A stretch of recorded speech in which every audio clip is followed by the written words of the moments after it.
the Frankfurt School is possibly the most famous of these attempts.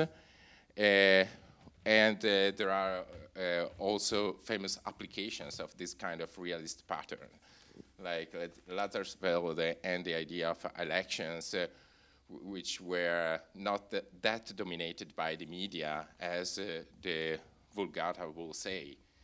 And also the silence spiral, which works exactly because there is a reality resisting the media, even though media seems to be very important or impressive or efficient. There is also a second, but there is a way on which I would like to focus today. In this case, we can read as a source of nominalism some of the studies in philosophy, in sociology, and in communication studies, and also in journalism that made a lot of our ideas on communication, and possibly, this is one of my claims, are at the bottom of the phenomenon of fake news or post-truth as we are talking today. This is obviously the idea of postmodernism in philosophy, and because it is true that now we have this big problem of fake news, but it is true also that we had 50 years of attack on the idea of a reality and on the idea of truth. Why? Because there were obvious and comprehensible reasons. For example, there was a war. There had been in the big World War II, and we had the experience of two kinds of terrible totalitarianism. So the idea of weakening truth and reality as big names for that determined our framework of mind was comprehensible. But still, we have to admit that there had been in 50 years of postmodern philosophy. This is the one of the ichastic sentences. There are no facts but only interpretations. Of course, Nietzsche didn't talk about that, but it has been used for many goals. And we can take, there are several eras of the abandoning of truth and reality. This is one of the most important. Richard Rorty, at least in one of his works, but we are aware there are many heroes of this kind of story, also in France, for example.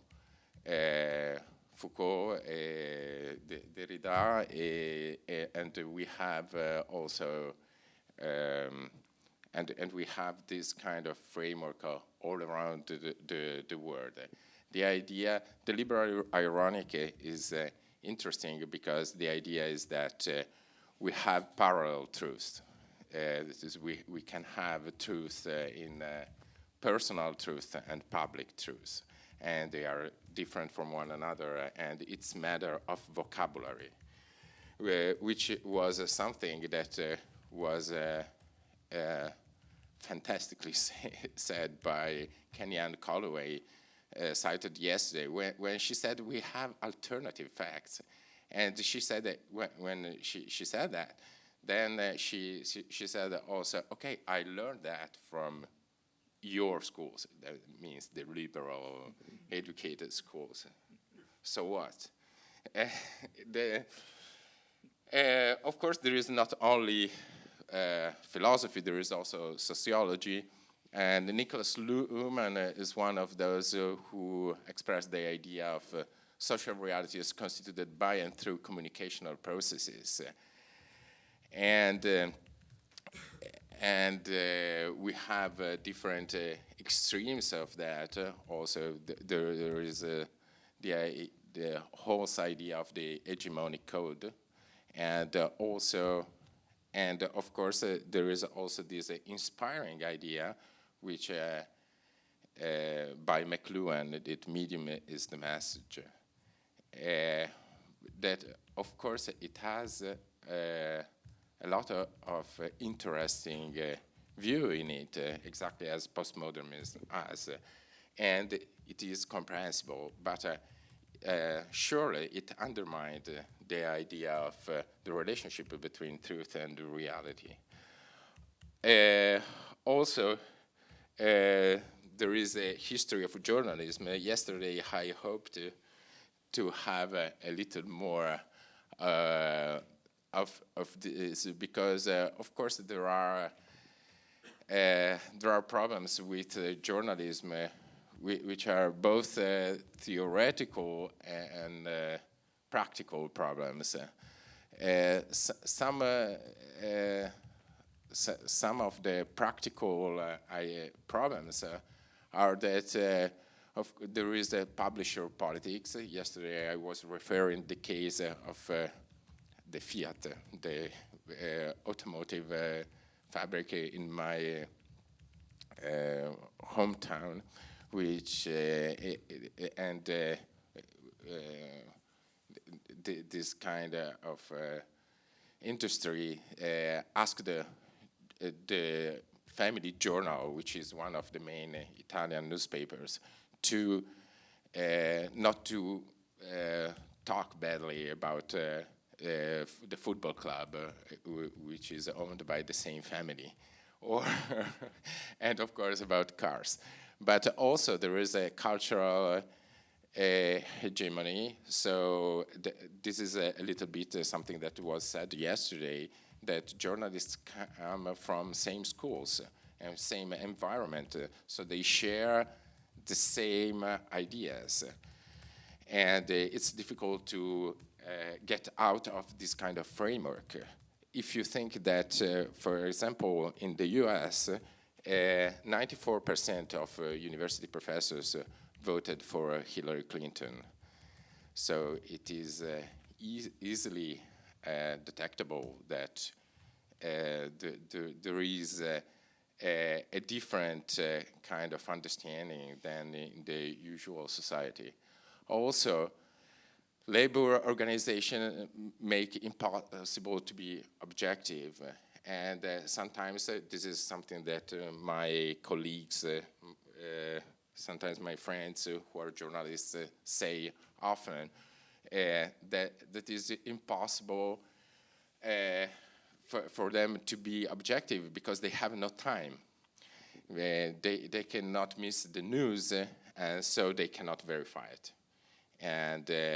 And if you think that the only newspaper which publishes only reports made by people in the field is the New York Times, you can understand that the power, for example, of intermediate agencies is enormous. And it's not the case that it's so easy to detect fake news. But there is also a theoretical statement. This is one by McQuail. There is no external reality to report. There are only different impressions and different versions of them. No report can be completely correct or complete except in trivial cases. Because if you think about it, after all this kind of history, you see that there is a problem. Well, and I think we have seen that also in different interventions during these days, that it's not that easy to be accurate. What does it mean? Complete definition is almost impossible. So Lippmann, back in 1921, one said that the only accuracy you can have is about numbers, figures. So if you have, so you can say the figures of weddings last year. This is the only kind of accuracy that you can have in journalism. Everything else is impossible. So, and of course he said that in the realist version, like saying this is the hard reality. But of course you can reverse the reasoning by saying that it's not that relevant after all to have something correct or complete to say. And okay, this was the first part and was about saying that there is a long history of what we have. So what is going on and what happened? So we have to admit, I think, that we have some problems, and we detect some problems because of something that we were not expecting is happening. The first one is that I think we should admit frankly that the alarm went off because non-authorized characters started winning elections. So Trump had the 98% of the official press against him, and he won. And Brexit, we know the same case with Brexit, and in Italy we are very well acquainted of something like that because of Five Stars movement. After a while, of course, they got also favorable press, but at the beginning they had all the press against them, all the official media. So the alarm really went off because someone not authorized used the same techniques that so far official media had used. All the ideas, all the techniques of falsification, of opportunism, the masquerading of the utterer and also of the content of the news are well-known means often used by official media. So non-authorized characters won elections, and we started thinking about a lot of things, post-truth and fake news. We already said that we have this big problem with the expertise debates. So the word that there is always an expert saying the opposite of the other expert. And we have a huge crisis of mainstream communication credibility. And then we have also what we saw yesterday about the irritation circles and the fact that this polarized kind of communication creates filter bubbles, echo chambers, when one is always radicalizing himself because he's talking to himself all the time. In my Twitter account, the whole world is fan of my same team, but it's not like that. And of course, this is something that Maurizio Ferrari says often, that we are not in a liquid society, but in a solid society. That is that everything is recorded, and we are stuck into our in our image that we created on the web. And so I want just to try a kind of balance of what we of the pros and cons of nominalism and of this kind of approach. So also because I need to explain why we chose this, why we were so well acquainted with this kind of framework and this kind of picture of communication and on the weakening about reality and truth. Well, the pros are first a more sophisticated analysis of reality. It is true that it seems that with that kind of analysis, philosophical analysis, sociological analysis, communication studies, we have like a subtle way to look at reality. It's not naive, like a naive realism. Then there is an accent on spontaneity versus over-socialization. This is also a kind of rejection of the Marxist way to look at the thing, the idea that that there is something that comes from creativity, and so it is an accent on the creative side of our lives, and also it put an accent on individuals versus groups. So we save this kind of attitude and a feeling of being free also.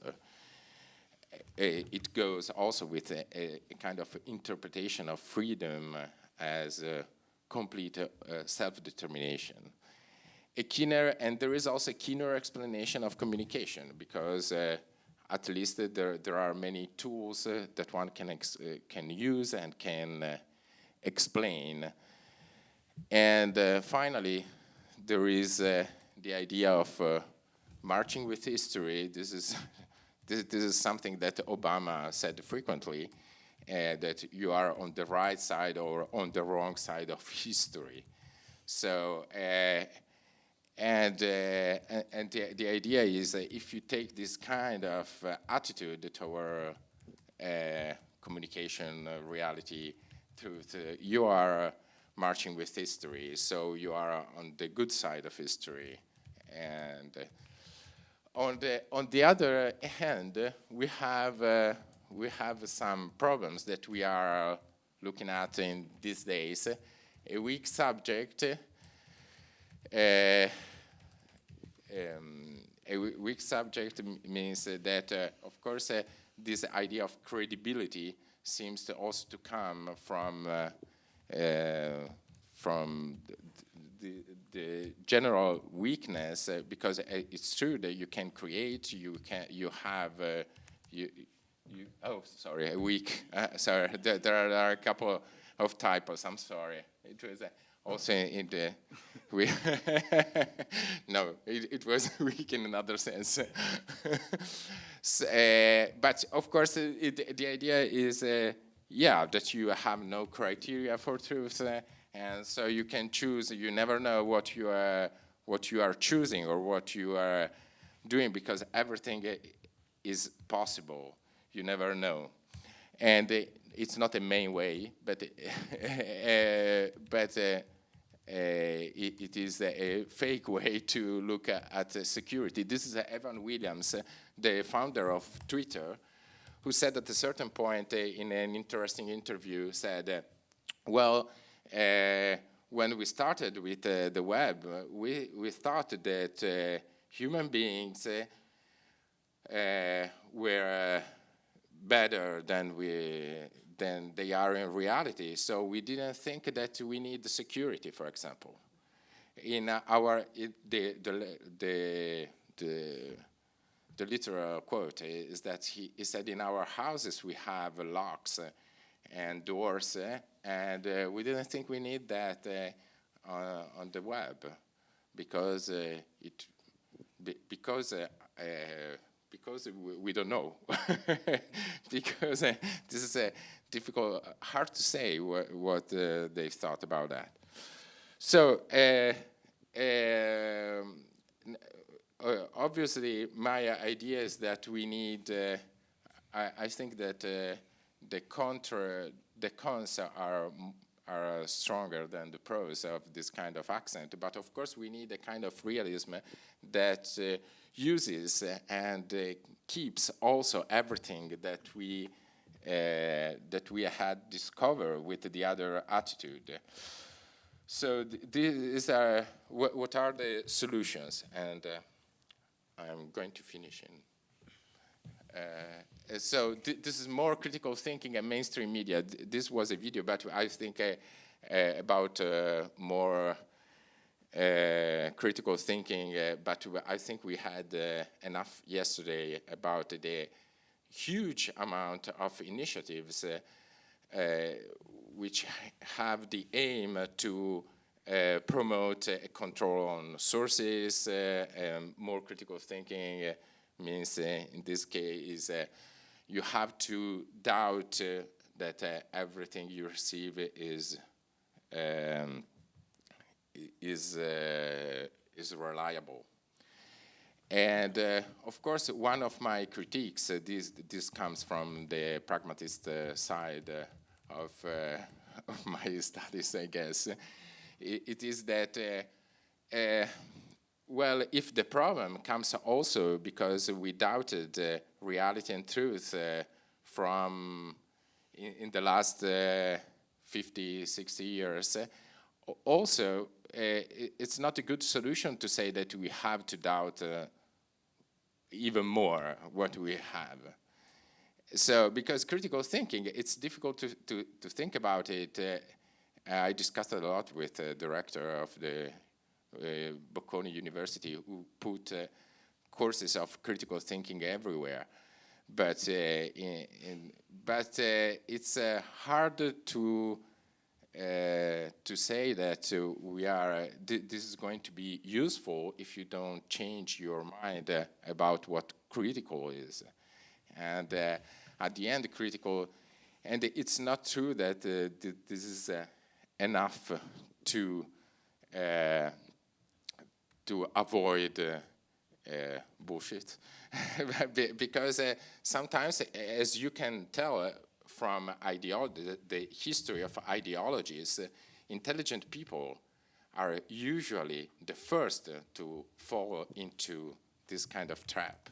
Not the first, but it is unbelievable the amount of intelligent people that, for different reasons, accept something that is not true. There is a second strategy, which is more control. Well, this is something that we can now say on experimental experience that doesn't work. Facebook has tried different strategies of control in the last 3 years. It has tried to change the algorithm a couple of times, and then to flag what is not true. And in the last parliamentary elections, they even tried to put a war room in order to block fake news. It doesn't work. Why? Because it's not clear the condition of truth, and so it's not obvious to say what is truth, what is, and the algorithm is not can be ameliorated as much as you want, but it's sometimes the problem is in the nuances. So sometimes something is not false. It is simply a way to look at the things. We have seen yesterday all of this. I mean, that there is different degrees of truth or of plausibility, and sometimes the algorithm cannot intercept that. For example, there is, for example, once I posted on Twitter a picture of the Sistine Madonna by Raphael, and it was blocked as pornographic content. Perfect. But obviously the dystopian idea of control that is also that if it worked, it would be worse. I agree with Maurizio that nobody's really interested in doing that, but still there is this PhD dissertation by Michael Kosinski that says that with 10 likes, he can know someone's personality better than a colleague, with 70 better than a roommate, and with 150 better than a family member, and with 300 better than a partner. Kosinski did that as a psychological PhD dissertation, and Facebook hired him immediately after that.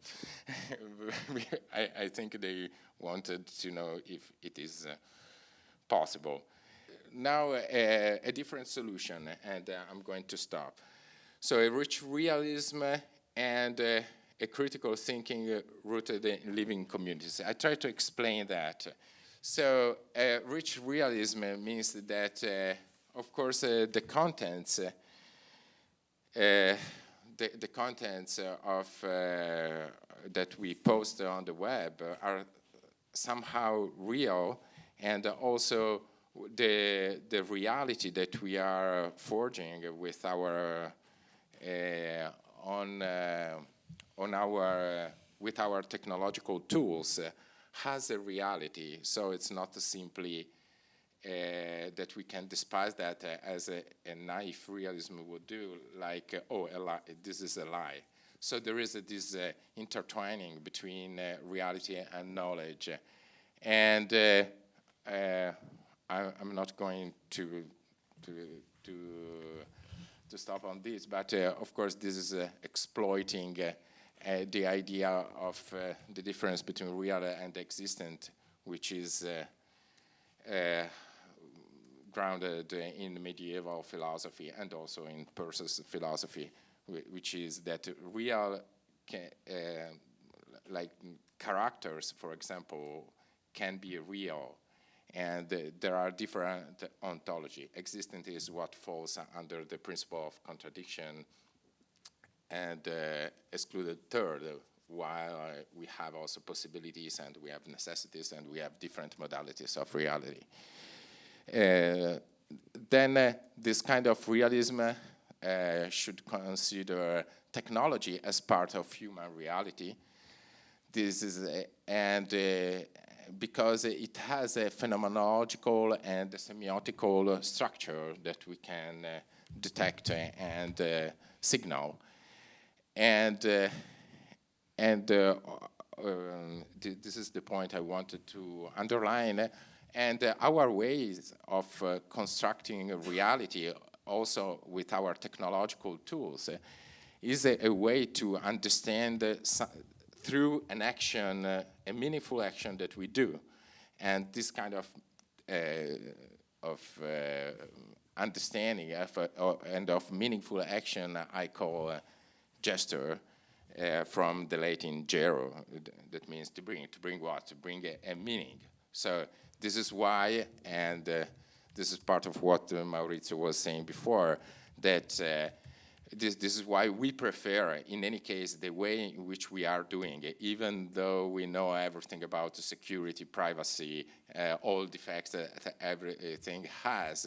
We know everything, but we are still using that because we are finding something useful, and it is improving and enhancing our knowledge. And of course, in our meaningful action, there is a lot of space for vagueness. And in this sense, it's the opposite of what Sebastian was saying about using, of course, for having different degrees of truth, you need also a vague background, which is also the vague idea that we have of a situation or of something. Think about Winston Churchill and the war. And we want to improve our knowledge and our actions and our efficacy. And for doing that, surely we start from vagueness. So there is also a positive part of that. It was in the first day there was the talk about Greeks and the idea that they were opposing rumors to rumors, authoritative rumors versus non-authoritative rumors, and they were using that as a kind of knowledge. It was, in my idea, it was a good starting point. I think Aristotle was saying something of that. And of course, the education is not bad, but it is the education to different kinds of truth. And yeah, and finally, a political consequence, and it is something that I think we didn't talk about, that thinking about solution and critical thinking, I thought that the critiques that people really listen to with more attention are those coming from families, communities, people they trust. So there is I would say that real education works better in communities than in schools. So it is this kind of intermediation we were saying yesterday, but I think we need also to enhance and improve let's say the physical aspect, which is part of gesture, and the physical aspect is something that you do in communities, small or large communities, also parties, syndicates, everything, every kind of human association. This is the Tocqueville side of the story, possibly, but I think it is a political consequence. So that critical thinking goes hand in hand with giving value to our human physical association, and which are, for me, the place in which our freedom lives better. Thank you.